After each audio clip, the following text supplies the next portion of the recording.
Good evening, everyone. So, distinguished invitees, assembled delegates, ladies and gentlemen, a very good evening to all of you. On behalf of ET Brand Equity and CleverTap, I extend a very warm welcome to you all to the Big Leap Rise with Retention Roadshow Delhi chapter. Can we start with a big round of applause? Thank you for joining us, firstly. My name is Khyati Kawa, and I will be your host for the evening. Now, as Jeff Bezos once said, we see our customers as invited guests to a party, and we are the hosts. It's our job every day to make every important aspect of customer experience a little better. And that's what we strive to do, don't we? The Big Leap, in a nutshell, has been hosting exclusive chat shows, multiple city roadshows, retention masterclasses, networking events, and informal meetups with India's digital pioneers. Today, at the Rise with Retention Roadshow Delhi chapter, as co-organized by ET Brand Equity and CleverTap, we will deep dive into customer journeys and how brands can create customized solutions to retain them. We are also glad to host our esteemed speakers who will share the Big Leap story and shed light on transforming the customer journey, turning users into super fans, which is also the theme for today. Now, who doesn't want super fans? We do too, which is why we'd want all of you to use our social media handles and hashtags. Our hashtag is the Big Leap. Also, as you saw on the video, retain to gain. You can catch the live updates on the handles of ET Brand Equity and CleverTap. So don't forget, if you have any insights from the sessions and you'd like to share it with the world outside, don't forget to use the handles and hashtags. The growth journey of digital brands doesn't end with user acquisition. Today, successful brands understand the need to keep users engaged and hooked into their platforms to unlock the growth. However, easier said than done. Driving continuous user engagement and retention is extremely hard. Let's hear it from the experts today as they share their experiences, knowledge, and insights on how, in this ever-evolving landscape of customer behavior, businesses can build better customer engagement strategies to deliver unique experiences to their customers, to transform them into loyal customers and brand advocates. With that, join me in welcoming our esteemed panel as they share key insights on transforming customer journeys, turning users into superfans. Don't forget to clap as we welcome our first panelist on stage. Welcome, Mr. Nitin Sethi, Chief Digital Officer, Consumer Businesses, Adani Group. A very warm welcome. Nitin brings over 21 years of rich experience in product design and digital customer experience across leading internet and digital platform companies in India. A very warm welcome to you. I'd also like to welcome Kamal Hingorani, Chief Customer Officer, SpiceJet. Kamal looks after in-flight services, customer experience, and corporate and industry affairs. He's also the CEO of Spice Express, a subsidiary of SpiceJet Limited. A very warm welcome to you.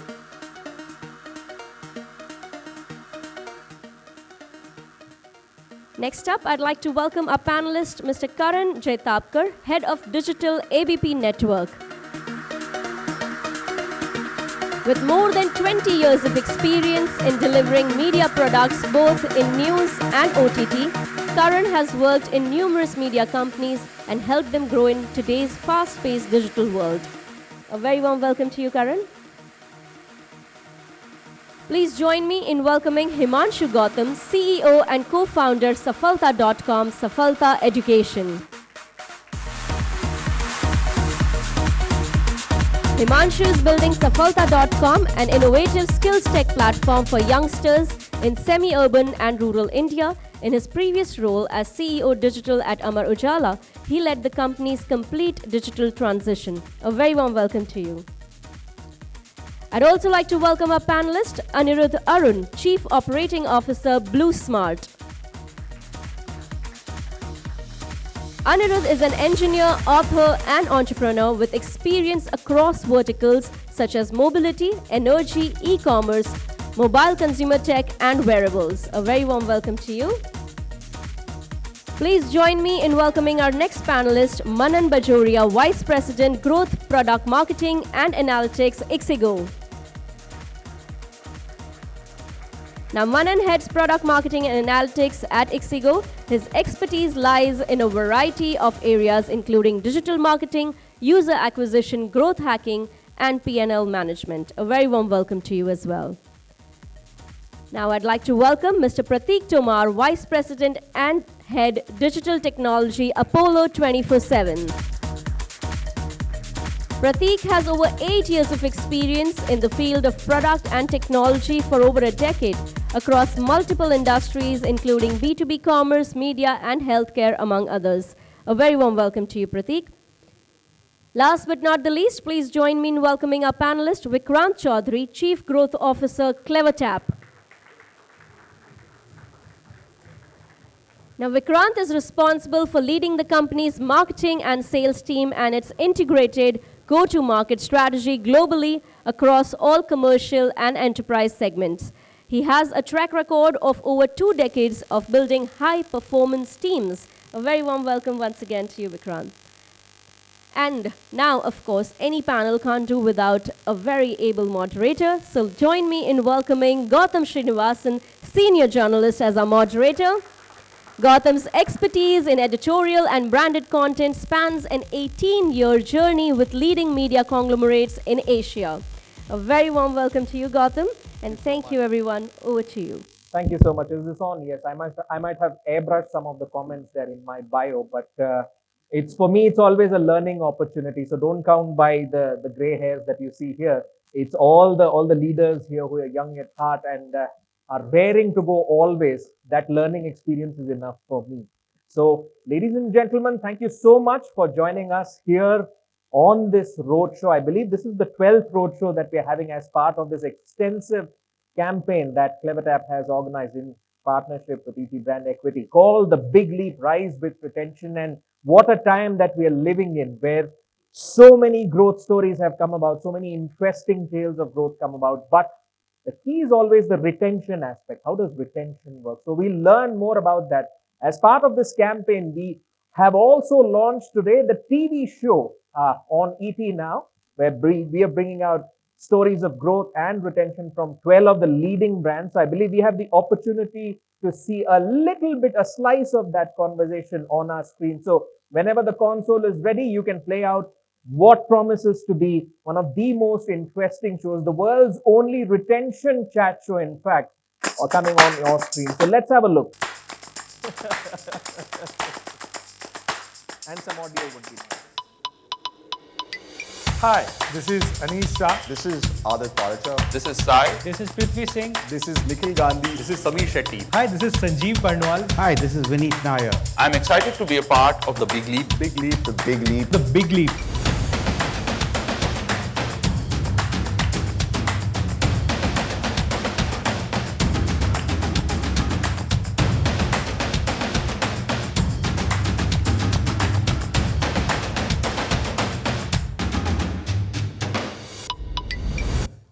All right, that's the story. That's the growth story, rather, of 12 marquee brands coming to your screens, where you can understand the blueprint of their retention engine, and it spans a range of industries, just as our panel here demonstrates. So it's a Lok Sabha. Hello and welcome to ET Brand Equity sectors presents covering the healthcare, Big Leap, aviation, powered by travel, CleverTap. media, An mobility, exclusive chat show and featuring everything in pioneers between. So we are looking forward to their perspective. I believe there's one more addition to what Hello we and are welcome going to to show you, ET and Brand this is a Equity short presents promo. the Big Leap, powered by CleverTap. An exclusive chat show featuring pioneers from India's 12 largest and fastest growing brands. Log in to this wide-ranging conversation with 2 stories of Reliance Jio and Zepto. The market was hungry. The market was already there, but there was nobody who was building that, and probably we took that opportunity. We did it with a lot of technology partners, the likes of CleverTap. Started as a project that was exciting and was a problem that we were interested in, and eventually turned into an exciting business opportunity that we could learn from. And so that's how we ended up taking the leap. Campaign orchestration platform, which is CleverTap, helped the marketing team provide relevant communication to the concerned cohorts.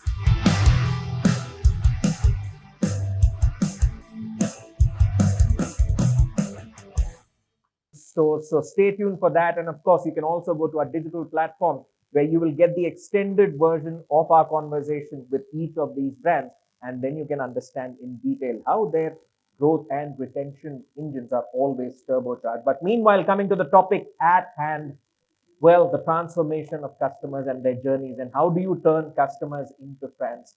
It seems like a simple statement, but so many variables at play. At this point, maybe I'm feeling a bit poetic, so I'll quote Ghalib here, where he once said that हजारों ख्वाहिशें ऐसी और हर ख्वाहिश पे हर ख्वाहिश पे दम निकले और बहुत निकले मेरे अरमां लेकिन फिर भी कम निकले. So I apologize if my Hindi is not very clear, but the essence of it is around someone's desire and how do you make sure that those desires are always serviced, because our desires, they just keep expanding.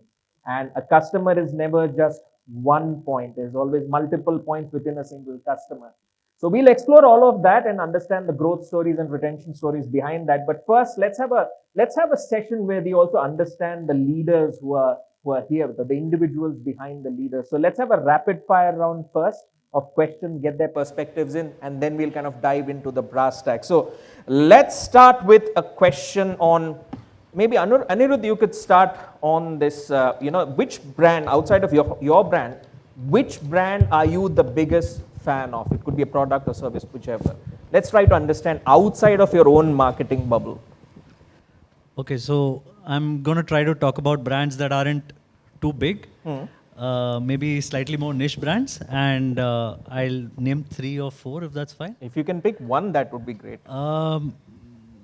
It has to be your favorite, a brand which always is, which you have had a good feeling about. So again, I'm not going to choose a really big brand because we all use it. So I will choose one. So I have a pet, and I'm going to choose Heads Up for Tails. All right, Heads Up for Tails, the brand selected by Anirudh. All right, Nitin, how about we come to you for this? Your most favorite brand or product or service outside of everything that you do? It's a tough one, but Paperboat. Paperboat. Oh, that was one of my favorite brands as well. All right. Let's now understand what our leaders here think about a customer, as in when they think of a customer, who comes to mind. So maybe Kamal, we'll start with you on this. When you think of a customer, who comes to mind? So for me, a customer essentially, and I represent aviation, is not necessarily the metro to metro high-heeled traveler, not just that, but also a lot of commoners who are now emanating from tier 2 and tier 3 cities, who actually constitute a much larger percentage of growth. And that's really what that typical passenger is what I really think as an important customer. And of course, not to forget the millennials who form a larger constituent now. I don't think anyone can forget the millennials these days. They are becoming one of the largest cohorts of customers for any brand. So they will soon be front and center for everything that we all do. But that was the airline player's perspective. Manan, how about the OTA perspective? Who do you think is your customer? What comes to mind? Yeah, so we have 2 customer segments that we at ixigo focus on.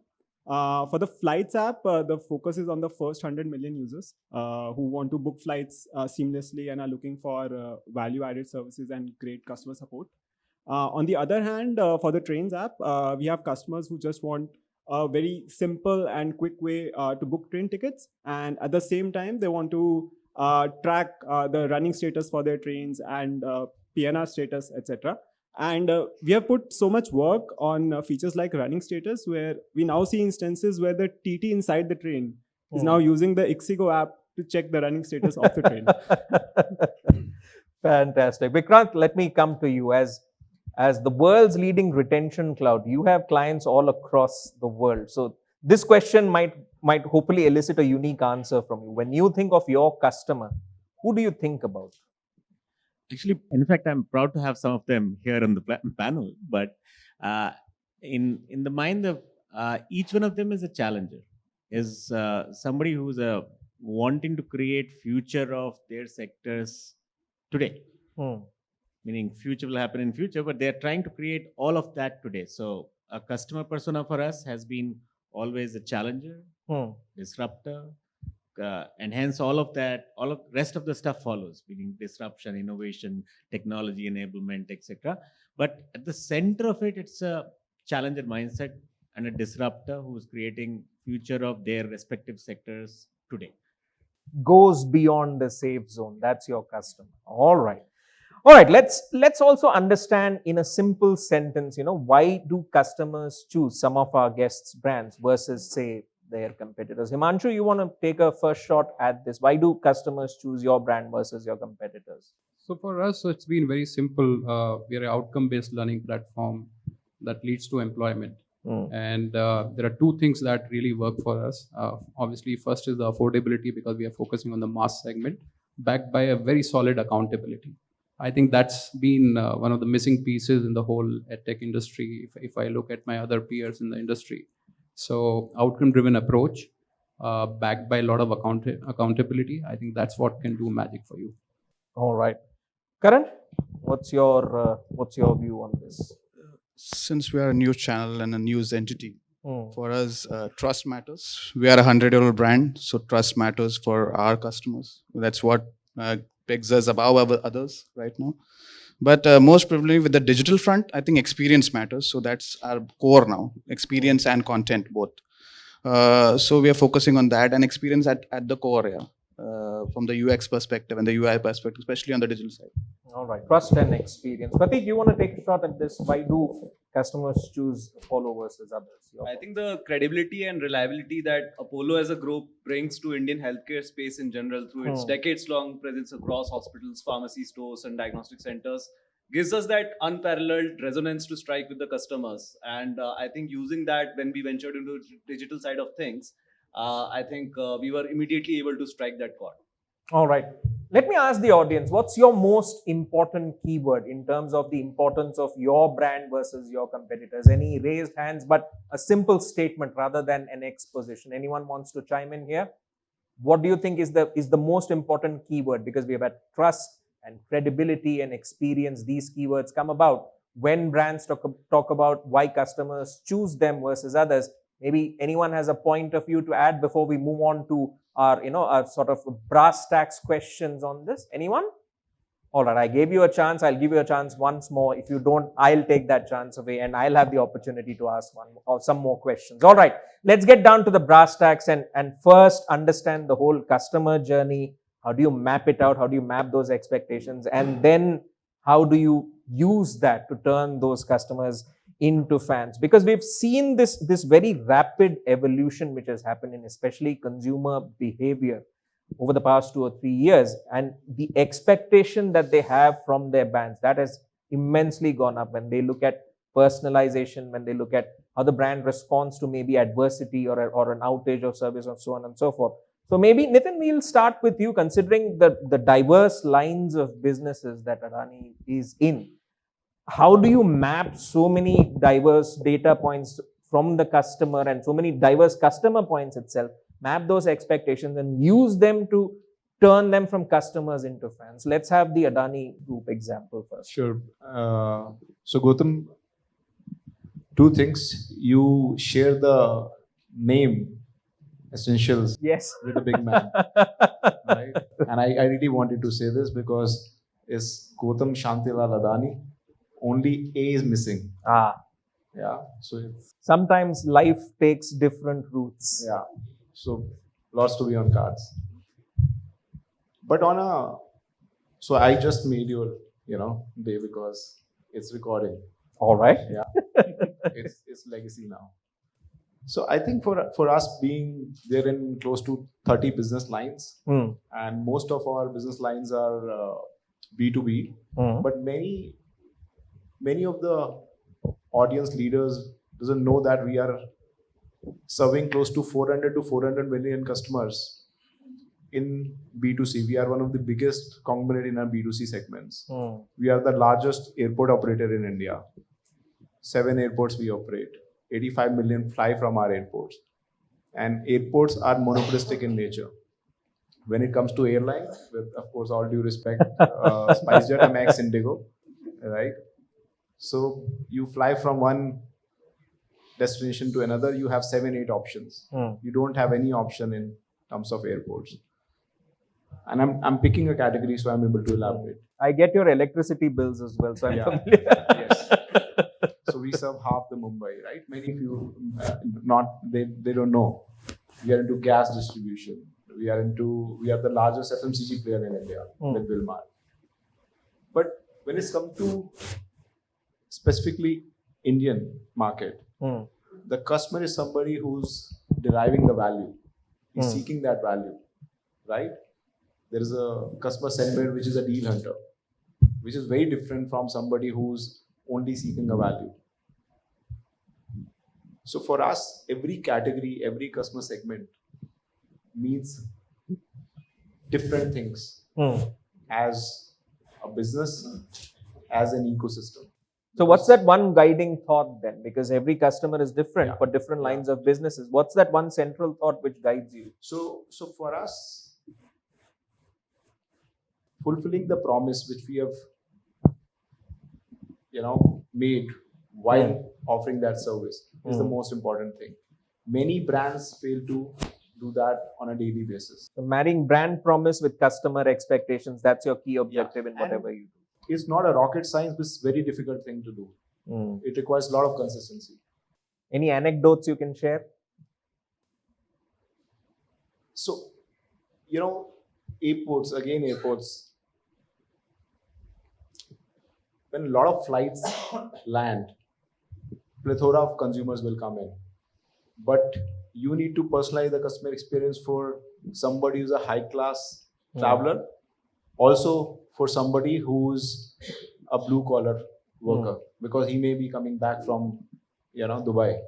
And when they are entering into duty-free, one person is looking for a high-value purchase, maybe 25, 30,000, but that guy wants the bottle, because he's going to Ahmedabad, which is a dry state. So those intelligence, that data, that magic can only happen if you understand the needs, where they are going towards the value or is going towards the deal hunter. It's understanding the context. It's understanding the context to the last end and going with the iterative process of doing it all over again, because you made it happen, and the next time, that's the benchmark. All right. And that's a very key part of it, because the moment their expectations are reached or beaten, there's no going back. The bar just keeps moving higher. So Nitin gave us the airport operators example. So Kaman, I'll come to you for the airline which is flying into that airport. From your perspective, in terms of mapping customer expectations and kind of turning them from customers into fans. There were a lot of developments, especially during the pandemic. I mean, you looked at actively streamlining the process, the check-in process, brought in a lot of innovation on that front. So take us through some of those use cases. Yeah, thanks, Gautam. So COVID actually was an eye-opener for us as SpiceJet. While the airports and the airlines were shut completely, I still would like to give you an anecdote when on day 3 of, which is 25th of March, if I'm not wrong, 2020, when we huddled up a few of us in our office physically, and there was nobody who could get onto the roads, but because we had airport passes, we were part of the essential services. And we decided to meet in head office to see what are we going to do, because there was absolute uncertainty. And we realized, and 3 days had passed and nothing was moving. And we realized that there were, the labor movements had started on the road, etc. And there was no fresh vegetables, milk, etc. moving to, far-flung areas.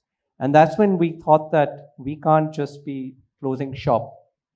And we, during those 7-8 hours, decided that let's fly planes with cargo on them, and that the government should permit. And absolutely shocker was that the government, the Ministry of Civil Aviation, agreed within 24 hours to do something which is unheard of, to fly cargo on passenger seats. And we started that in 72 hours after that. And I think that is actually the tonnage that we carried during the next good 12 months actually should become part of some global record. We haven't explored that. But what it gave us as an opportunity is not just that. That was an anecdote I shared, that we wanted to do something different and make sure we are still in business. When we were starting to open the airlines and the airports, we were then working remotely, and we worked on a contactless travel experience. And when I say we were in touch with the ministry, and we worked very closely with them. And we gave them an option of, absolutely no contact, which means, of course, you can book online today, but not everybody can get a boarding pass online. We enable that on the app. All this happened during COVID. The baggage that you check in, we made sure that you don't get a physical baggage tag. It was online. You get an SMS to say this is your bag tag number. So essentially the entire journey from the time you book sitting at home till you land and collect your bag was contactless. And that's something that, became the benchmark. And we at SpiceJet worked with Ministry of Civil Aviation, and that's when they rolled it out to all airlines as a mandate. And of course, every airline followed it, which was a huge, achievement, I would say. And we also, as an airline, got a recognition from the then minister at public platforms. Fantastic. So that experience, the customer experience of absolutely a contactless, is something that COVID taught us to, expedite like never before. I'll take another 30 seconds to tell you something very interesting. So when you've traveled in India all these decades, you have your boarding pass, physical boarding pass, that's stamped by the security officer, which happens only in India. It doesn't happen in at least 170 odd countries that we've scanned. And this happened after the Kandahar hijack, when the BCAS said that, how will we know which officer, let a passenger go past security? And today with CCTVs and what have you, technology has it and the whole world follows it. We've been trying for 15 years with the Ministry of Civil Aviation and Ministry of Home to do away with the stamping. It's an unnecessary requirement. We couldn't enable a smartphone boarding pass. This is much before COVID, which we wanted to do. COVID came to our rescue. And that's the first time that BCAS, Bureau of Civil Aviation Security, agreed to do away, because tongue-in-cheek, I was there and I told this gentleman, I won't name him, a friend of mine in the government, would you then start stamping smartphones? Because now boarding passes are on smartphones. He didn't like it, but so. No, but finally it resulted in change, and this is where for a lot of flyers, they would still be surprised with some of these archaic experiences, right? Why do, as you mentioned, if I have a boarding pass on the phone, why do I need to take a printout, go to the security officer, get it stamped, go out? It can all be seamless, but technology always provides the answer. Of course, these extenuating circumstances, they kind of trigger that broader movement. We'll expand on some of those points that you mentioned broadly, but let's move on. Manan, from airline, let me come to OTAs. From your perspective, because your company, your brand itself has seen such a transformation from a meta search engine to a sort of marketplace, then transactional platform, which provides all kinds of utilities for users. And as you mentioned, train and flights, they're both included right now. Very diverse customer sets. So your thoughts on mapping customer expectations to turn them into fans, what would you say? So for us, I think the first step is understanding the customer pain points. And that's what in the ixigo journey we've been trying to do ever since the beginning. The meta search started with people having that problem of opening up multiple tabs and searching for different airlines, different fares across, right? And to give them a one-stop shop to just search on a single platform. And the train features like PNR status, running status, there were no sites effectively or apps available where users can just quickly go.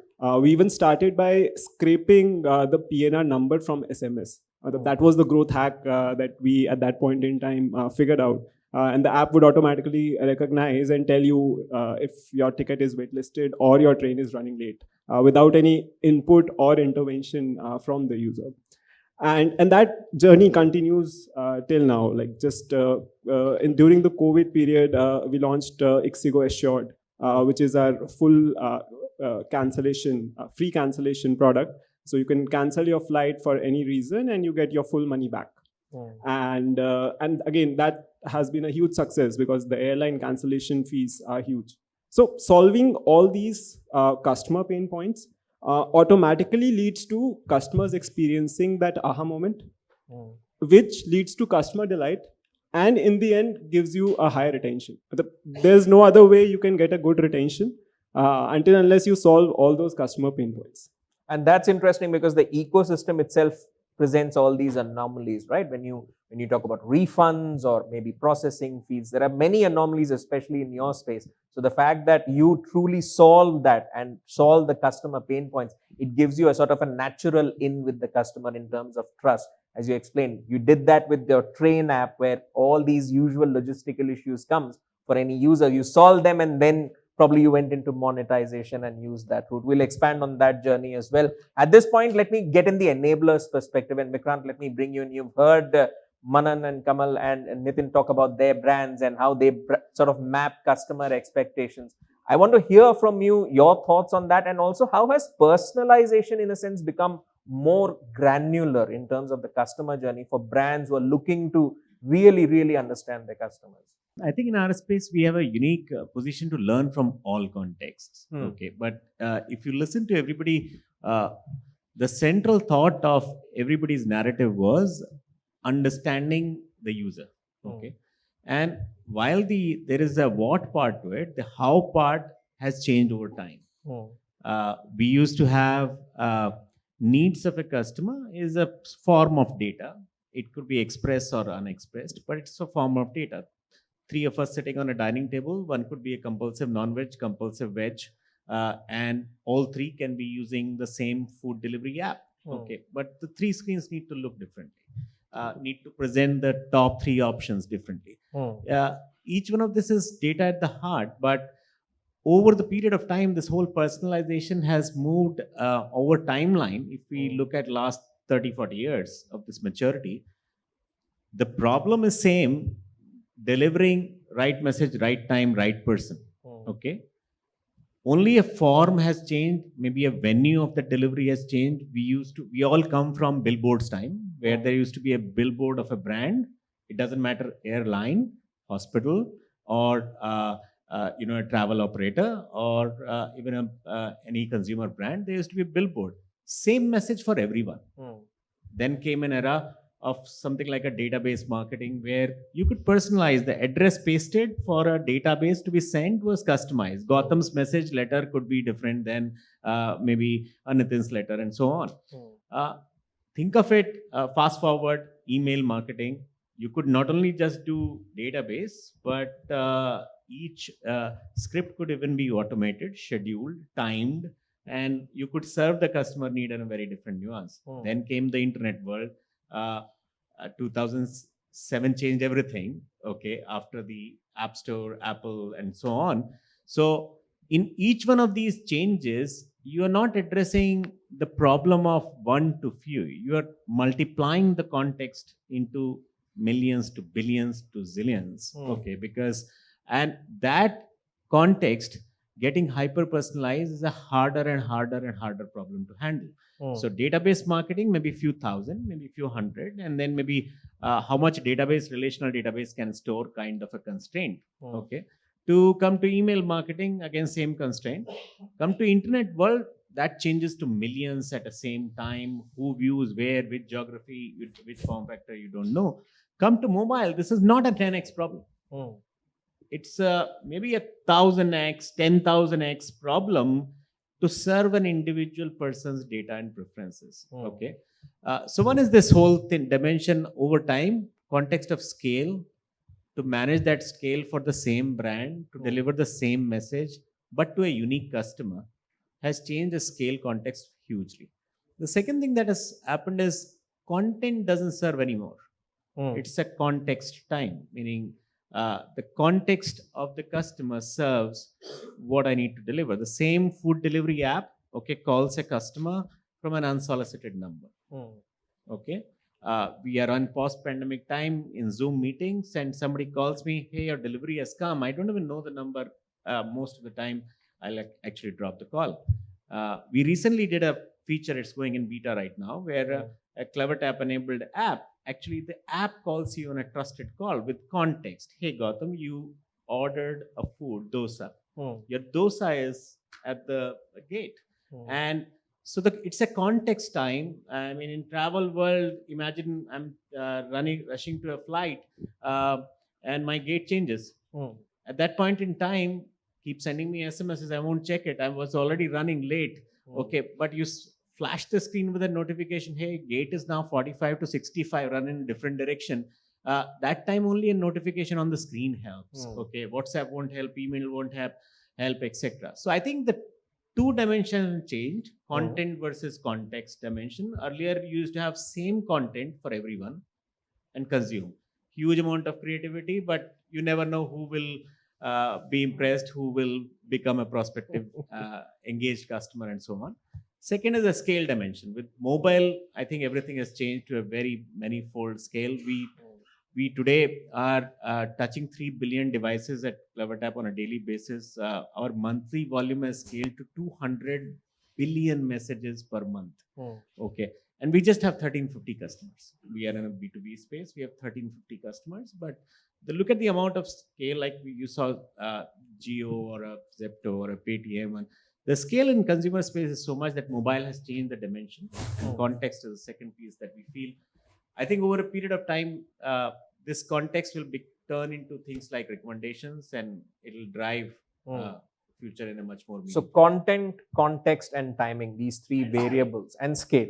All right, we'll expand on that and also see what are the unique nudges which, say, brands come up with to drive that right level of engagement. But speaking of that, I also want to understand from brands here, from the leaders here, on what are the yardsticks that they keep for having an optimum level of engagement, which in turn helps their customers turn into fans. So Karan, let me come to you, because the media landscape, I mean, it's determining a customer itself is such a complicated exercise, and considering that customer preferences there keep shifting on a daily basis almost, or rather on an hourly basis. What would you say to this? It's more on an hourly basis, minute basis nowadays. Minute basis.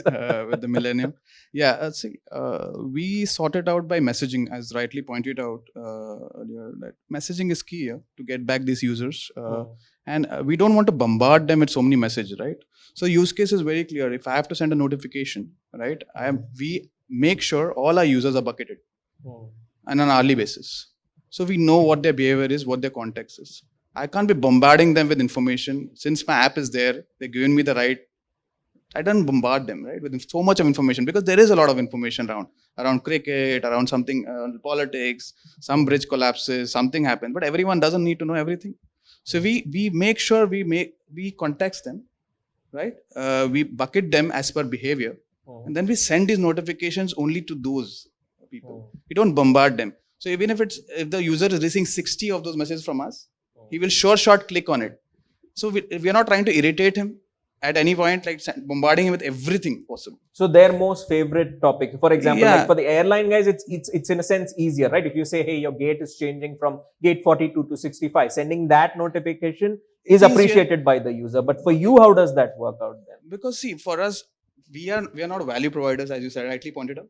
We are from a news perspective. So, and also since I have 100 million users, I can't bombard them with one news. Everyone going one news. No one's going to I'm not going to get a CTR on here. They will put some bad reviews up there saying that AV is just bombarding them with numerous news, and then just uninstall us. That's it, or stop the notifications at all. So we don't want that happening. So what we do is clearly we bucket them. We don't want to send everything to everyone. If the guy loves cricket, he will only receive cricket for some time. Okay. We're not going to send him news about politics. It's India Pakistan. We'll only send India Pakistan. I think after not the even World, cricket. I think after the World Cup, some cricketing updates might need to be muted. Surely, But go surely on. Yeah. So I always insist on the fact that bucket your users. If you're on a huge scale market, we are in a huge scale market, and we don't provide a service in itself, right? So we are a news service. It's a global service. It's like every news has to reach, but who to reach? That has to be defined. Because 100 million users, you can't be reaching everyone with everything. Also, it boils down to cost, sending out so many notifications. So getting it down to a scale helps us to manage a PNL as well. So the right kind of customer segmentation. Yeah, so very clearly, right kind of customer and right kind of messaging as well. So maybe sometimes we don't use notification for some user. We use email marketing. Okay. They have been, so if they have not interacted with us for another 3 months, don't send them notification. They're not going to come click on you, right? So better send them an email or a newsletter. So they can read it out, they see that there's value, and then they'll come back to us. So that's the marriage of context and channel. Yeah, so channel. Yeah, so channel to use different channels, activate them on different iterations. So I believe in iterations. So the iteration in the life cycle of a customer, so keep them engaged according to the iterations.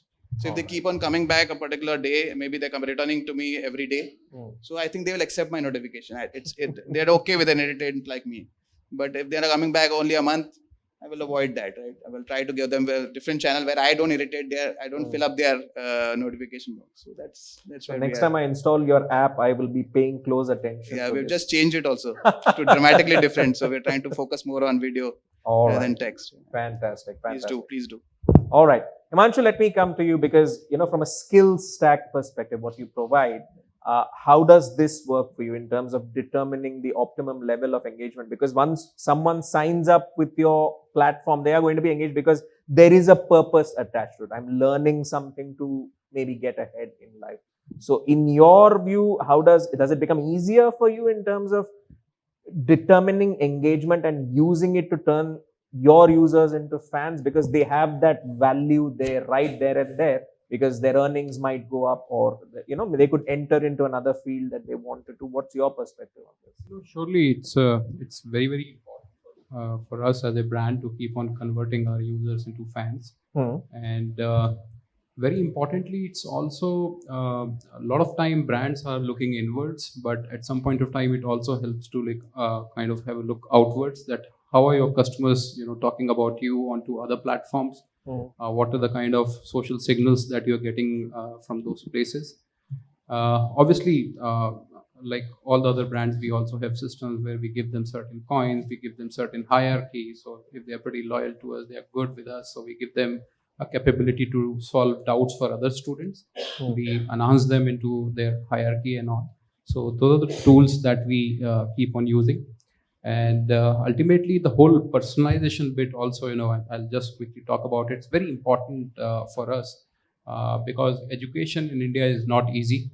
So it has been something like, you're watching a Korean movie without dubbing or subtitles. So it's as difficult. So that's what happens with most of the students in the class when a teacher is teaching. Not everybody is able to keep up with the teacher. And that's where the dropout moment happens. And that has been one of the big reasons for the problem that we are solving, that's employability. So for us, serving them something on the personalized tracks, the things that mean to them, that are valuable to them, through smart cohorts and all. So that's very, very important for us. And that's where also the engagement comes in, because if you serve them something that they're interested into, so obviously you're going to see much better engagement happening and a fantastic NPS happening over there. All right, the context and the need here, the value. All right.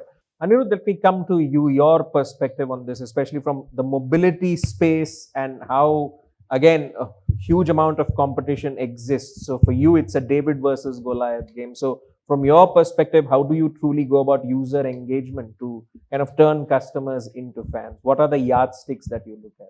So I'll start with actually how we started about building Blue Smart, right? And I think that has that holds a key to answering this question. So when we actually launched, we had hardly maybe 50 cars on the road, and we didn't even have a mobile app. And as Vikrant rightly said, it's all about content, context, and the kind of messaging you give, as well as then finally the scale. So when you start, you don't have the scale, but you have incredible ability of understanding every unique customer, because you just have 50 cars, and you'd probably have 100 customers, 200 customers. At that time, the founding team would actually have everyone's phone number on their speed dial. We would have their numbers on our WhatsApp, and people would even message us and tell us where they want us to send the cabs to, and what they specifically want. So you could really understand the customer on an n is equal to 1 kind of level, right? So every single customer was actually a unique contact on your phone. But as you start scaling, that becomes more and more difficult. So you can no longer know every customer on a very personalized basis and understand their unique behaviors. And that is the reason why we would need to get smarter about it and try to segment people. Because I think if there was a way to actually save everyone's phone number on your phone, there's no other way to personalize, no better way to personalize than that, right? I mean, if the founding team could actually speak to every single customer every single day.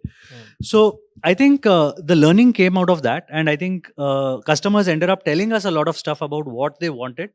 And I think the David versus Goliath story that we are talking about here, I mean, initially people, there were a lot of people who laughed and said that, you're entering a very crowded, market dominated by giants, and, what are you doing? And this doesn't make sense. And EVs are, there's no charging infrastructure. How are you even going to run this product? And so on and so forth.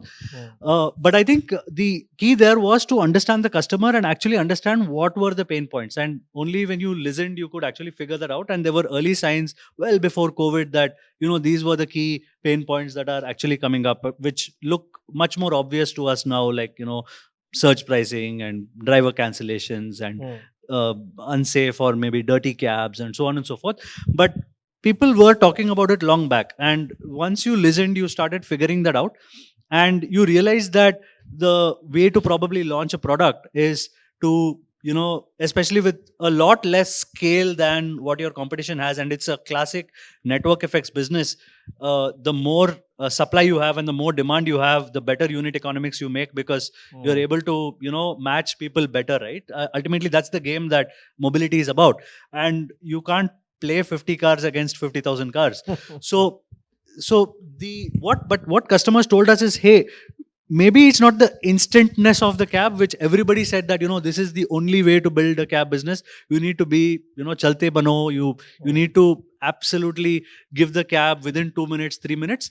But then we realized that, people actually want reliability. They want safety. There was environmental consciousness in Delhi NCR, especially in the months of, at least after Diwali, November, December, when at least people, wear masks for a while, and, we all do our, little charades. But yeah, I mean, that's a little bit of what, ends up happening. So when you started catering to that, that's where the context started getting built, right?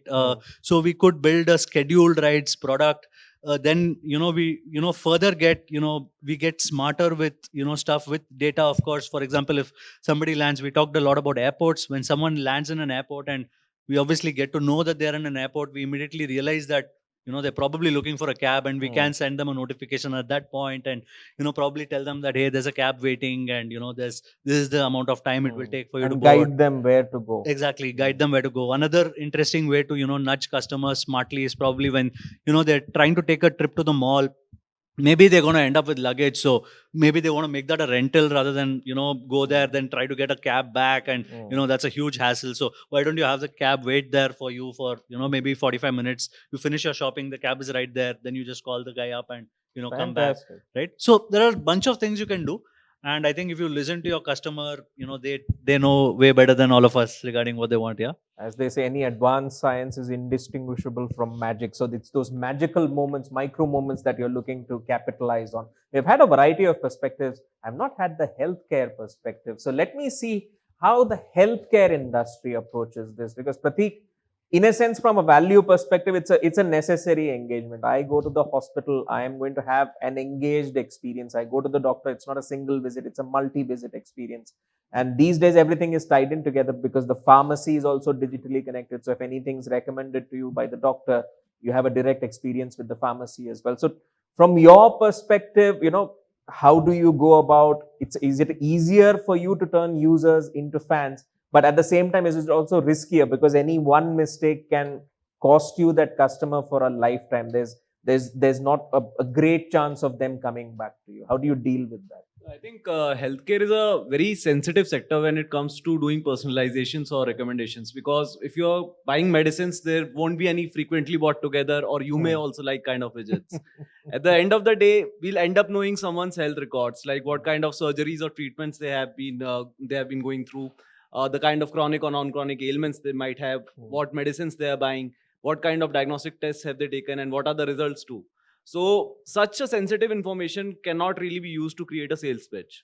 So taking a step back, I think where we are currently focusing upon is to provide easy and affordable access to quality healthcare. And banking upon our clinical expertise, we have curated a host of clinical AI solutions. One such program is Ask Apollo. So typically, for anyone experiencing certain symptoms, there are two kinds of approaches that they can take. One is to figure out what specialty and what doctor to consult, to take an appointment, make the payment, and take all that pain, or to just sit out and wait for the symptoms to aggravate to a condition that you really don't have an option but to get admitted or to see a doctor immediately. On those lines, one of our such programs called Ask Apollo, which is a front-end, customer-friendly, free-to-use on the app, so real-time program, which is built up on top of CDSS, or as we call a clinical decision support system, which is being used by doctors pan-India across hospitals to arrive at efficient diagnosis during their interaction with the patient. So when you provide that kind of tool right in the front end, any user can simply interact with it and get an as efficient diagnosis as probably a real world doctor would. You'll get to know that probably your symptoms are indicating a particular condition, how severe your symptoms are in that sense, what kind of preventive tests you can take, or what kind of doctors in what specialties you should consult. So once we have made someone comfortable to the platform, thereafter the plethora of knowledge is already there about the user, using which you can create subtle personalizations and recommendations to which a user might not get offended with. So that's how we are trying to build on this front. Which also leads me to another question, which was a talking point in one of our earlier roadshows, which is allowing users to profile themselves to enable better user segmentation. So I want to know some thoughts on that. Maybe Karan, you can speak about that, because we spoke about customer segmentation and user profiles. What is your thought on giving more freedom to users to profile themselves, so that then, for example, I do that. So if I am browsing, say, one of those e-commerce sites, I make sure that, my browsing habits are not behind a VPN or something. It understands my browsing habits. It understands the right kind of products to suggest to me. And then I have a better experience in that front. From your perspective, your thoughts on giving more power to the user in terms of profiling themselves. What are your thoughts on that? It's about the service. So leaving news apart, maybe the other services, it will be easier for the user to give his data or personal information. For news, it will be difficult. It's kind of difficult, I think, in the journey to take some personal information in news, especially with all the problems. That's a fair point. It gets more complicated. It's very complicated, considering, look at Facebook, look at anyone getting information using the behavioral data. Trying to analyze behavioral data, it is a big challenge for news, because why do you want it? That's the first question. Step then, because if I say I use your app and you say that, all right, your preference is, let's say, business news or this or that. So we give the option to them. There is always an option. What's the next step? So if they don't give us, then we come down to contextualing. So whatever they read, we can just give them the next best content on that, rather than personalizing it to their behavior. See, we can track their behavior, but it's not necessarily we use it. If they tell us no, we don't want to use it, we don't use it. We'll go onto a contextual way of managing this user. We'll not go by a behavioral way. So behavioral is different. Every year a behavior could change. He could be in a different bucket. He could be in different. But reading, he's come to read cricket. I'll show him cricket. I'll not show him some other content very clearly. So if he's mentioned that I don't want to use, you don't have to use his behavioral data. We go contextually, which is the earlier model as well. If you see earlier internet, when there was not so much technology to track the user across browsers and track everything, we used to be contextual. Then we became behavioral, because we had the technology, we had the data. So now it's best to ask them if they want it. We can always go back to contextual. But it will also involve creativity, especially from a first-party data initiator, right? Because earlier it was a third-party data world where contextual would, but here you would have to drive activity in a unique way for you to get that information. So what would you say about for us, driving activity will not be, see, trend is a trend. There's always a trend for news, right? Someone is searching something, someone is looking out for something. There'll always trend on cricket. So people will come to ABP.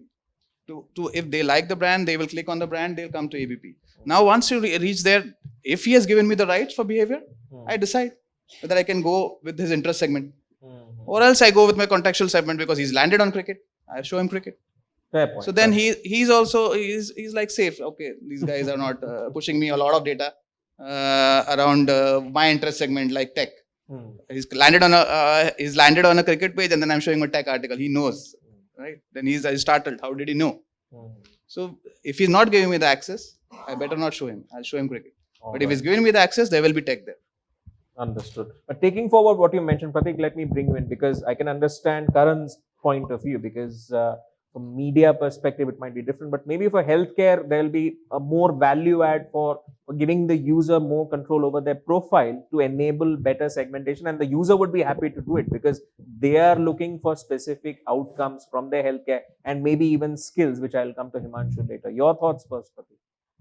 I think it varies from platform to platform. So talking about ours, which is a service or a transactional related platform, I think the initial level of user profiling should still be done with the basic minimum inputs that you need to cater to a user intent. And that's where the accuracy of information shared by the user will also come into play, because if he has the intent and only we are asking those things that are required to actually cater to his intent, he's more likely to furnish accurate information. Post that, I think it's very important to create soft nudges either within your platform or within user journeys to prompt the user to share information. Just to give you an example, I think if someone tries to book a test with us, a diagnostic test with us, and the nature of the test allows that can be expanded to the entire family of that individual, we definitely nudge the user to upgrade from a test to a package. And within a single transaction, instead of knowing a specific individual, we end up knowing an entire family. And that's the kind of user level ecosystem that we are intending to create as well. So definitely user curated data points are a very powerful tool, but the intent behind generating that information from the user has to be very precise, because if you make it as a mandate, then probably either you're going to lose on the transaction or otherwise you're going to get bogus data. And if you're going to gratify in order to get the data, again, you will run into the same scenarios. So this has to be very well thought out and has to be innate to your platform in order to capture the correct Trusting user inputs is also a big play here, as you mentioned. All right. Himanshu, your point of view on this in terms of giving users more control for their profile for better segmentation. I would kind of agree with Karan also, because earlier I used to run the news business, and it's definitely a double-edged sword, if you give to them, because users while browsing, subconsciously, they really don't know, like what they like and all. Obviously, when they'll come to choosing and all, they'll choose things like business or sports and all. But maybe subconsciously they really like entertainment a lot more, and that's what is getting into their feed and all, and they're very happy and all. But publicly, accepting that thing, I spend my time on this, That's a problem pollsters face, right? Sometimes when you're asking the question of the customer, if the person on the other end of the line doesn't actually want to share, they might share just wrong information with you. But go ahead, from your experience. The short answer is very simple. It has to be a combination of both the things. So we give him also the control, and at the same time we keep on serving him basis their behavioral traits and all. So that's how the things work out. Otherwise, the feed becomes very difficult, and you have all the chance to lose him also. In fact, and he will also not come to know that why is he moving out, and you will also not be able to figure out that. That's why I said, And even on our skills piece also, when people come to us to learn digital marketing, so obviously even the basic graphic design is a very essential part of digital marketing these days. So you need to know Canva. पता होना ही चाहिए आपको and all that. So maybe वो सोच रहा है कि मेरे को सिर्फ search सीखना है और मेरे को सिर्फ social media सीखना है. But if I show him something around graphic, below his feed and all, I think that works out better for him. All right. And that's a great story. I saw a documentary where a whole host of folks from, I think, a tier 4, tier 5 area, they're learning graphic designing to make a better life for themselves. So it's fantastic, the efforts that you do and all of the other leaders here do as well in changing the very face of India. All right, that brings me to my next question, which is how do brands turn, say, adversity? And when I mean adversity, I mean it in a relatively benign sense. So, for example, say something that I need to deliver to you that's getting delayed, I'll offer you a discount. Or if you're prepared to wait for this delivery, I'll offer you a discount. In that context, I want to understand turning adversity into opportunity. So maybe Manan and Kamal, you could share your perspectives. Kamal, you could go first and then Manan. In our business, service industry, adversity is something that happens often. Your flights get delayed.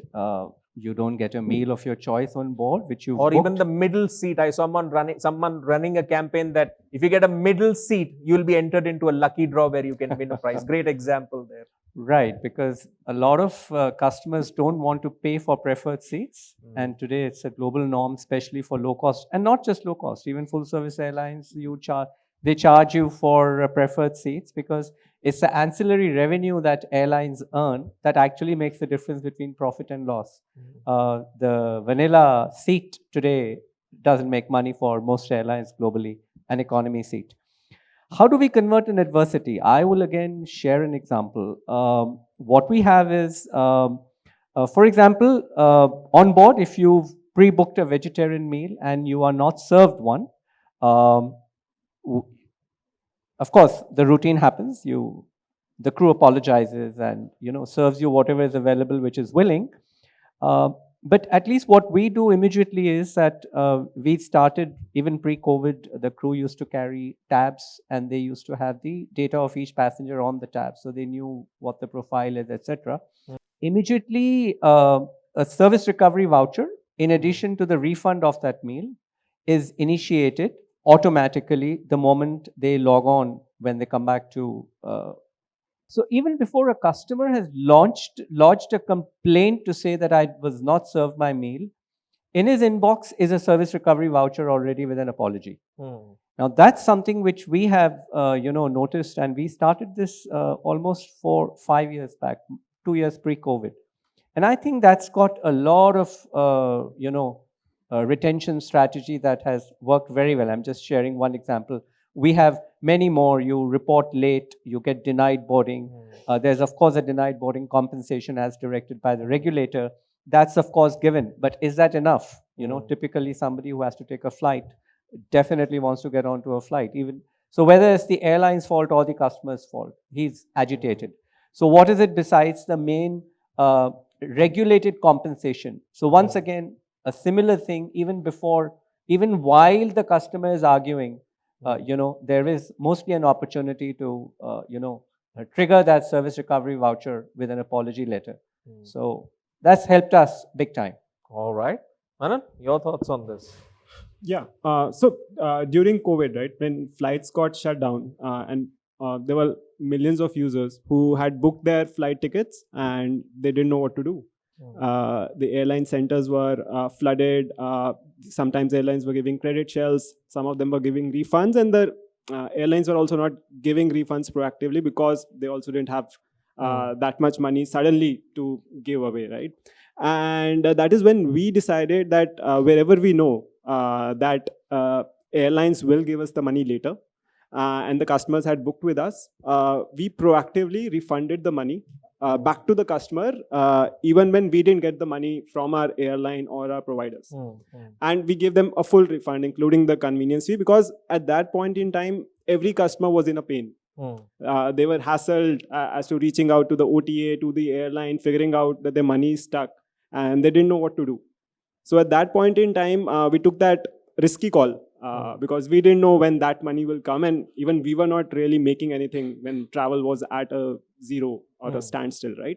But that is when all the customers that got that money without waiting, and we saw that on social media, where we saw that everyone sort of praised ixigo for that, where they got the refunds and people who had booked via other OTAs were still sort of figuring out what to do. People like to see action. They like to see the brand actively taking an interest in solving what they had, and if they see money in the account, they know that you've actually worked absolutely for it. All right. Let me bring in a point which Vikrant had mentioned, which is context and timing and scale. And content, as you said, as a variable for conversion rate impact. And Nitin, let me bring you in. We also spoke about data-driven nudges. What are some of the most popular data-driven nudges that your brand has used to convert customers to fans from that discovery to the purchase phase? What's your most important data-driven nudges? So I'll take a Wilmar example. So Wilmar, we serve almost every fourth kitchen. So when and the housemaker, when the decision is happening, right, you getting the pattern of the family, right? You can guess that how many members in the family would be living, because you can guess the consumption. And basis that, despite knowing the personal information, you can still suggest through your omni-channel strategy that how can we help you improve your lifestyle, right? So if the person is consuming XYZ oil, you can actually say that, hey, why don't you upgrade to the health category, right? And some of those things with active social listening and nudging the consumer to get the right feedback at the right time through a right channel with respecting the privacy, I think it's very, very important. I can, there are many categories I can take example, but food is very common without religion, caste and thing. And very few brands have understood the science behind it. And being a market leader, the Fortune, I think we are blessed to have right balance and understanding of the customer insights and the behavior. So yeah. All right. Anirudh, your thoughts on this? The most popular data-driven nudges that you've come across. So I'll talk about two nudges. I think the first one is more of an activation kind of a thing, and the second one is more a retention related thing. So BlueSmart operates in a, fixed inventory kind of model when we have, because we have limited cabs. So it's not, so people book their cabs in advance. So they schedule their cabs. And some of my co-panelists told me that, sometimes it becomes difficult to get cabs. And now that's also a challenge that a lot of new users might face, right? If you download this new app that your friend talked about, and then you now try to book a cab and then you don't get one. Now that's kind of a, that's a place that we don't want customers to, be in for very long. So there, a very interesting nudge is actually to tell them when a slot opens up and get them to make their first booking, because we realize that, most bookings get done in the first, say 48 to 72 hours. And, getting them that initial ride actually creates that wow factor, and you actually handhold them and guide them. So using a push notification and, multi-channel kind of a strategy, wherein, when that, inventory is available, when we can serve these trips, we want to tell these people that, hey, we are available now. So they can actually open the app at that point and, they can make a booking if they're, ready. So that's a very interesting point of view. I've already talked about the airport kind of a nudge where, we actually tell people. So one interesting thing that we actually do is when someone flies out, so when they take a cab from their home to the airport, there is 95% probability, 99% probability that they're going to come back, right? You always, airport is kind of a two-way kind of a journey always. So we try to, push them at that point saying that, hey, when are you coming back? Do you want to book your return cab? Because we're a scheduled service again. So if you're coming back, say in the next 48 hours, 72 hours, maybe, 5 days, 6 days, why don't you book that cab right away? Because you already have your flights booked pretty much, right? So come back, right? So that's an interesting nudge. Another one is, when people actually, we have a program called Prive, which basically we try to, reward our most loyal customers. So, these are people who actually, really bank on BlueSmart for their regular commute, and we don't want them to end up in a place where they don't get cabs. They've been trusting the brand for, and consistency is again the key to retention. And the last thing you want to do is, not have, availability for them when they want to book. So we actually upgrade them into this, we give them a free kind of an upgrade into a program, called Prive, where we actually hold out a slightly higher level of inventory of slots that they can book in advance compared to other They users. get that preferential. Right. So because we know that these are people who are going to book these cabs, so you should give them the opportunity to book. Fair So that's again a very a data driven kind of a flow wherein we try to understand who are these people who actually are going to use a disproportionate amount of your service, and can we give them that aha moment, that wow experience, which actually keeps them coming back, because ultimately that's what keeps the wheel turning and Blue Smart growing, right? So that's another point of view. Dials back into what we said earlier about creating magic with those micro moments. All right, we've had a host of use cases, Vikrant, being discussed, and it's a very veritable treasure trove of innovation. But I want to get the perspective from your side, since you're the retention enabler for a whole host of brands. So I want to understand from you, how does CleverTap learn from the experience of its customers? In a sense, how is it customer zero for itself?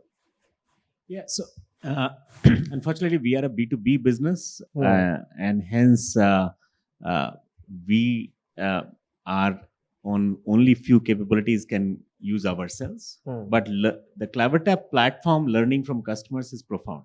Okay, so take us through that. So, and I'm not even talking the technology layer. Maybe we'll speak in more detail on that. But the learning from users is metadata, or data is our customers' data. I mean, ride-hailing customers or food tech customers or edutech customers or anything like that is their data. But what our platform is learning is all which part of the cause actually drove what recommendation to be created, and what nudge went into an e-commerce cohort versus a fintech app versus a OTT media app, and so on and so forth. So over a period of time that we've now worked with, say, 1350 odd customers, about 10,000 apps. Actually, we run also a startup program where it's a credit card sign up and self-serve kind of a thing. We today are serving about 10,000 apps on App Store. Now, in those 10,000 apps, what happens is the user data is not in events. I buy something is an event. Add to cart is an event. Checkout is an event. But I bought this white shirt which has Arrow brand, 40 size, regular, this fit. How much of data points around a particular piece of SKU you want to save varies by industries. Okay. Example, OTT media, maximum amount of data points. To the point that, like Karan was mentioning in media stuff, each touch, you can have a mood of actually following a sports news first. You are a political news person, but you're today touching everything sports. Tomorrow touching everything health. So the data points that affect the personalization, delightful moment for an end consumer varies by industry. So we are learning a situation where if we have, say, 100 fintech apps, 5 or 6 large ride-hailing apps, and so e-commerce apps, etc., we are beginning to reach a situation where we can be recommendative. That come to CleverTap, I'll tell you which first 3 journeys to take if you're an e-commerce player. And if your objective is, in digital world, you do only 3 things, right? You discover, decide, and deliver. You discover a set of options, browsing catalog, checking out content, and etc. etc. So you discover what you're wanting to zero in on, you decide, and then you deliver that piece of final good or a service or an experience. Now there, we are reaching a situation where in some industries, we are actually building recommendation as a feature, and with some of the clients where we'll be able to recommend that here are the pilot first 3 journeys to deliver this outcome of growth. Okay. Which is where the profoundness of the platform is learning that if you happen to be a wallet, then here are the typical behaviors that a user exhibits, and whether it's in India versus Southeast Asia versus North America, some of these nuances change basis habits, and basis habits, those players drive different action, and channels also change humongously. I mean, some North America is a email first channel. India, Southeast Asia is a WhatsApp first channel, and so on and so forth. So I think where we are reaching is this whole ability to be recommendative for our digital brands to create delightful moments in a more meaningful way, rather than so that turnaround time to deliver a final experience, like if I were to say time to value of such a technology is shrinking for us. That look, these three use cases, a lookalike like you succeeded in an XYZ manner. We can't really share anybody's data because there's data we don't even know about it, but the platform knows what a cause of a data point drives what action in a particular. So at least mathematically it understands how to solve that equation. We are able to All solve right. some features. Fair point. Let me bring in a few points before we toss to the audience for their questions. Maybe some views on how do you identify and nurture your brand advocates early in the process, and because they would expect it to be rewarded for their loyalty. So maybe Himanshu, you can share your perspective on that. So I think earlier also I was just mentioning it totally depends upon the kind of the engagement that we see from your loyal users and all. Your repeats is a very important metric there. How many times they're coming back to you and all. And as I mentioned earlier, we need to keep on seeing that whole social listening is very important. How are they talking about you in the outside world, outside your platform? So that's where they need to be acknowledged, recognized. I think that's the basic need for any human being anywhere, wherever you see. So keeping technology apart, if we keep the basics in place, I think that's what most of the people are kind of looking at. So we try to be very simple, and that always helps us. All right. Manu, let me come to you. You almost had a zero budget for marketing once, and your viral videos are really, really very popular. Stuff you don't take from hotels, or the one on about Mars, I guess, Agla Station Mars, that was the project. So you guys do viral videos really well. So I want to understand from you, from the advocate perspective, the early brand fans, how do you really capture them? Are these a route for you? Because you've used Facebook quizzes, which were quirky, that got you a whole amount of engagement on social media. You've used these viral videos. Take us through what makes it unique for you in terms of identifying and nurturing your brand advocates. Yeah, so I think we get a lot of engagement organically on the videos that you mentioned, right? And we acquire a lot of high quality users via them. A lot of users get to know about the brand. When they first hear about our brand is via one of those videos, right? And then that is when they try out the brand. And when they experience those aha moments, or they experience customer delight when they use our services, is when they automatically turn into our advocates. Now, to further strengthen that, I think a loyalty program definitely helps. While that's still a WIP at our end, but I think giving us some sort of a gratification to your most loyal users definitely helps in keeping them coming back onto your platform, right? Because a user today has a plethora of options.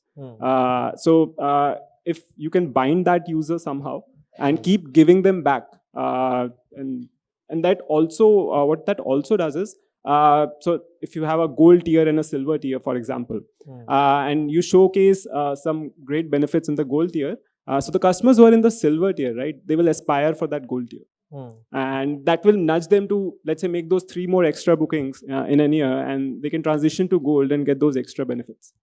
So that's something that we are still working on. But we do, as a surprise, we do send out personalized gift hampers to the top spenders on ixigo every year. So yeah. Okay, you give them, give them the love. All right. Another question I have here is, at what stage of this process, say the habit formation process, do you introduce monetization? And that's interesting, because your users, they like you, they like your service, they're using it, it's free, that's fine, that's the initial cohort. But obviously companies need to make money, so you have to introduce monetization.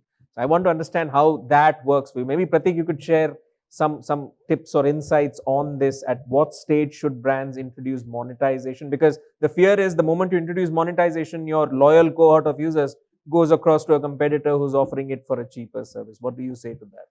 I think it's very important to distinguish between your users and your buyers. So naturally, in a competitive landscape, in order to remain relevant, you need to provide gratification and say monetary benefits in terms of discounts in order to attract new buyers. But once you've acquired a buyer, like if you're like persistent on the same proposition, just because your data tells that if someone purchases X number of times from you, they are more likely to become your habitual or repeat users, might not always work out or might not work out in the longer run. So banking on our clinical expertise, basically we have devised strategic brand communications using which we try to attain engagement level signals from the users from this entire universe, basically completely non-transactional in nature, through which we can identify that which is that particular cohort of users which are more likely to become a recipient of healthcare assistance as compared to those who will continue to seek monetary benefits only. So once you've compounded your business on these lines, I think somewhere down the line you can think about when you say monetization, I would say a counter to it is curbing discounts. Even reducing burn is in a way increasing profitability. So you've already hedged that risk if you have built your base on top of your habitual users, and I think that's one direction in which our company Lots of e-commerce players are discovering that. Nitin, your thoughts on this? So I have a very different perspective on this, right? So as a whole, the whole e-commerce industry treats consumers as transactions, the size of the transaction. I think we have to stop that, right? It has to be need-based offering. You have to understand the consumer current state and the needs, and then you have to sell that product or service. Ultimately, people buy those experiences. They don't buy a product or service these days. They buy experiences, right? So that transaction is a end product. It's a byproduct, right? So ultimately, that's the outcome.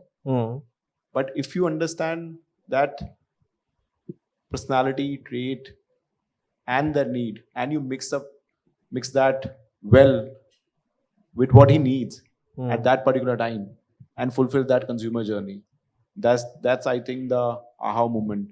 It can't be same for all, but ultimately that's what it is. It's not only transactional. Of course dhanda hai, but beyond that, it's that fulfillment. If you can give him a smile and get that dollar out, I think that's what that's a win-win situation for everyone involved. All right. That brings me to my next question. And Mikran, here I want to understand from you, how do you recapture inactive customers? Because there will be retargeting efforts. Say customers who were once top spenders on your platform, they aren't anymore. How do you bring them back into the fold then? I think it's it's more important to go into the definition of what you call inactive or any cohort like that. Okay. What our technology facilitates is knowing certain segments which you never thought is a segment. Our old school definition of segments were static in nature, either recency, frequency, behavior. Okay. Further old school was completely SIC, ABC, geography, and so on and so forth. But the dynamicity of what you are able to track, you need to define what is inactive or the cohort to retarget is. All those users who downloaded my app in last 30 days but did nothing. Okay. All those users who actually added something to cart in last 2 minutes but did nothing are completely two different scale context. So here is a segment one, which is all those users who downloaded your app in 30 days but did nothing, versus all those users in Christmas time, New Year time, Diwali time, Dhanteras time, added something to cart, but it's been 3 minutes, didn't do anything. The 3 minutes context needs a coupon code, needs to be somebody is trolling on some other brand. So that's a very different kind of an action. In this case, what technology is able to deliver, the definition of segment has changed. Okay, some of our most successful customers have taught us. Actually, when we saw CleverTap dashboard, we never imagined that this will be the kind of segments. They are having 16,000 segments a month, 20,000 segments a month, we never imagined. But their marketing department, their analytics department, their product department, because what they are serving is their, like Nitin said somewhere, by experiences. So they're trying to create the next experience, and that's teaching them, hey, this is the segment to retarget. Okay. Now, given that, I think at technology level, what we are able to do is definition of segment itself, definition of what you call as a cohort of a set of people. Driving action from a single console is what we are able to do. But the central piece of everything is data. At the same time, definition of segment does everything that you just asked. And it reminds me of an interesting example where on social media, somebody was wanting to buy a keyboard and they were asking around for a discount coupon code. What's interesting is somebody said, you know what, put it in your shopping cart, leave it for a day. That brand is going to send you an email giving you a discount code then and there. So it leads to interesting experiences and conversations indeed. Maybe Kamal, you could comment on this, on how you see this panning out. What's your view on this? This recapturing inactive customers, because if I'm taking flights, I might be your best user, your top spender, but suddenly I could shift preferences. How do you deal with that? So multiple channels, multiple areas. We have a loyalty program, and we do track the customers who are not coming back to us. It's all data driven. Of course, one of them is that at times of events, festivals and all, send them a voucher, which is pretty vanilla. We don't do that too much because aviation is forever loss making in India. So are we going to see more innovative recapturing efforts, some different That's what I'm coming to. So we've realized that doesn't help you often, because if we've done something, there's another airline that has done something better. So what we've started doing, and this again we started pre-COVID, it's not everything is post-COVID, is that we were basically targeting inactive customers by sharing with them on our social media platforms, especially activities that our own employees have been doing from time to time, the crew. So the crew themselves, for example, do a lot of social activities themselves in their personal lives, and we encourage our colleagues to post videos. They could do a visit to underprivileged children on Children's Day, or if it's Onam, they'll do something in Kerala. If it's Bihu, they'll do something. All basically social causes. And when we circulate, when we promote those, we have seen that customers actually come back. We don't have a tracking mechanism that how that works, but that definitely works, because we do see an uptick after we've done that, and that's now become a routine. So it's not necessarily for inactive, it's for everybody, but yes, we do see an uptick from those who've not traveled with us for a while. I want to introduce the human element here before we go to the audience question, and maybe Nitin, you can comment here. This is the digital side, but on a human side, let's say I as a customer build a relationship with a relationship manager. The person understands me very well, delivers on my needs, and that person then moves or shifts to another branch. Then the brand has to again go about figuring out a way to build that relationship. So from that human perspective, how do you resolve that issue? I think you need to have great processes and consistency. So I come from a competitive brand, Indigo, previous life, right? So on time, hassle-free, affordable fares, great network. I think they've one great learning for me was the processes and succession planning, right? So it can't be one person dependent. Your process has to be consistent for good, bad, ugly cases. Because for scale, goof-ups will happen. Somebody will drop the ball. Somewhere, because of the weather, flight going to get cancelled. Because of a connection, because of a rally somewhere, because of uncontrolled reason, something going to happen. And then you're going to manage that consumer on the ground, and hundreds of them. So a human nature can't be taken away by technology, any of it. Because at that time, that guy is shouting. Yeah. And no 200, 500, 1,000 rupees discount is going to address that. Handle it. So you've taken a page out of sports. You've always made it a team endeavor rather than individual, for good or bad. Yeah. So 100 times you delivered a great experience. You took somebody always on time. One time you goof a boss. The loyalty, there is no consistent loyalty. There is no permanent loyalty. Never ever done and maintained or achieved by any brand whatsoever. A new airline, let's say today, I'm sorry to take a name, let's say Akasa. Not everyone flew on Akasa. But if they're going to sell Delhi, Mumbai, 1,000 rupees At a cheaper, significant discount. 1,000 then- rupees cheaper. Okay. Forget 1,000, 300 rupees cheaper. The market is going to get. I'll give Kamal a chance to rebut that then. Andre, because he's if I may, button. So long tail, mouth of the one, that is again technical, but that warmth which you can add, which many brands have done very nicely. I think that's what the secret Makes sauce you is. feel at home, as they say. It's humility, gratitude, that whole warmth, right? Even if something has gone wrong, at least they are human enough and They ultimately acknowledge it and they correct it proactively rather than trying to hide behind policies or processes or whatever. So brands are not logos. Brands are people representing those logos. All right, that's your headline right there. Put it on your t-shirts. Brands are not logos, brands are people. All right, on that note, we'll wrap up our conversations, and I'd like to thank all of the masters of retention who are with us on the stage for giving us their lessons on how to transform customers into fans. Ladies and gentlemen, if you could give them a loud round of applause for their insights. Thank you so much. With that, I hand it back over to our host. Thank you. Thank you so much, Gautam. And thank you to all our panelists for taking out the time and sharing the insights here with us.